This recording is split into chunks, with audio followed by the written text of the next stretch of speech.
மே 2026 இல் தென் அமெரிக்க Argentina பகுதியில் இருந்து புறப்பட்ட MV ஹோண்டிஸ் என்ற சுற்றுலா சொகுசு கப்பலில் புதிய வகை ஹண்டா வைரஸ் தொற்று கண்டறியப்பட்டுள்ளது. 147 பயணிகள் இருந்த கப்பலில் 7 பேருக்கு இந்த தொற்று உறுதியானது. இதுவரை நெதர்லாந்து மற்றும் ஜெர்மனியைச் சேர்ந்த 3 பேர் உயிரிழந்துள்ளனர். இது கடுமையான நுரையீரல் நோய்க்குறி எனப்படும் சுவாச பாதிப்பை ஏற்படுத்துகிறது. பரவும் முறை வழக்கமாக எலிகளின் எச்சம் சிறுநீர் அல்லது உமிழ்நீர் மூலம் பரவும்.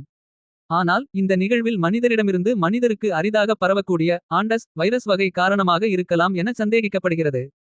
அறிகுறிகள் காய்ச்சல் மற்றும் தசை வலிவயிற்றுப்போக்கு போன்ற குடல் சார்ந்த பாதிப்புகள் விரைவாக நிமோனியா மற்றும் கடுமையான சுவாச கோளாறுகளை உண்டாக்கி உயிரிழப்பை ஏற்படுத்துகிறது. தற்போதைய நிலை உலக சுகாதார அமைப்பு WHO நிலைமையை கண்காணித்து வருகிறது. பொதுமக்களுக்கு பரவும் அபாயம் தற்போது குறைவாகவே உள்ளதாக நிபுணர்கள் கருதுகின்றனர். ஆனாலும் முன்னெச்சரிக்கைகள் எடுக்கப்பட்டு வருகின்றன.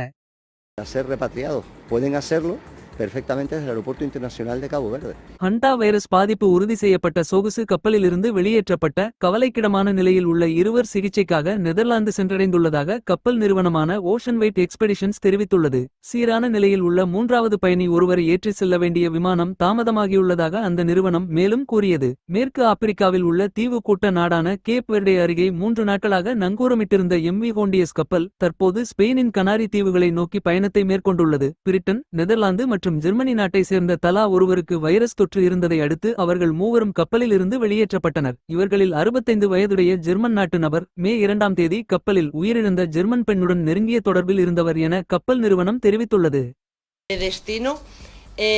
Una vez salen del barco automáticamente se les traslada por carretera en ese trayecto de aproximadamente 10 minutos.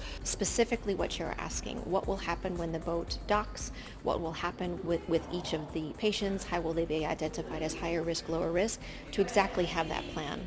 I don't have the details of what is exactly going to happen because that's currently being discussed. The WHO says the wider public health risk remains low, adding that the virus spreads very differently from others like COVID-19.